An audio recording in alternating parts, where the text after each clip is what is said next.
Hey guys, it's HarleyWood. Welcome back. All right, today we're going to take a look at the LTD19 from Lone Wolf.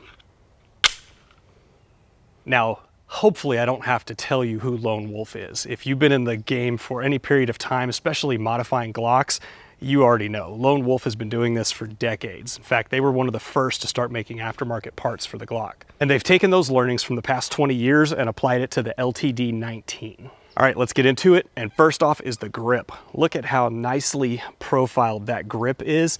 It is much, much smaller than your typical chunky Glock grip, all right? So especially for smaller shooters, a lot of them have a hard time getting their hand and their fingers around the Glock grip.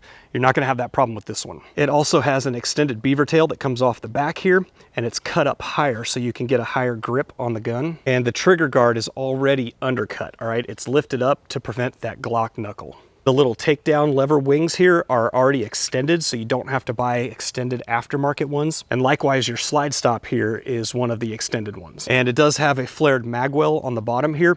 I will say this piece takes a little bit getting used to, all right? When you get a purchase on the firearm, I wear large size gloves, all right? So if you think in terms of like mechanics gloves, and it just tends to sit right on the bottom of the hand. It's not uncomfortable, it's just not what I'm used to. So if and when you get one of these, you may notice that it's just different. If you decide you don't like the magwell, simply pop the pin, take this back plate off, and then you can remove the magwell.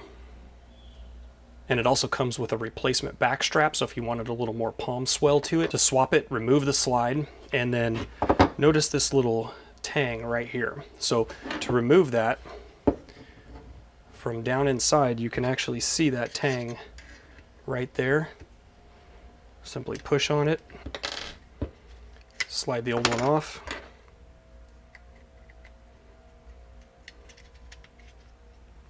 slide the new one on.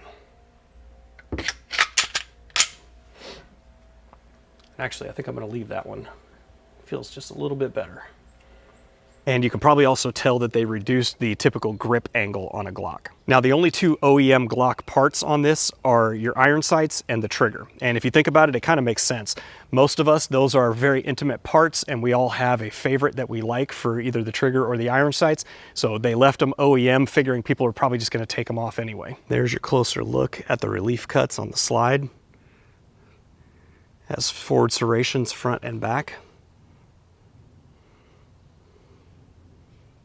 And the reduced mass on the slide means it reciprocates faster and produces less felt recoil. Now I have about 210 rounds on this thing right now, and I gotta be honest, it is a really nice shooter. It aims very, very well, and I'm getting really, really spoiled on lasers, guys. I know I said these weren't my thing, but I'm really starting to like lasers. Anyway, that's a side note. But that's it, guys. Now, due to YouTube's policies, I can't post a link in the description below to where to get it. You're just gonna have to do your own due diligence and find it on your own.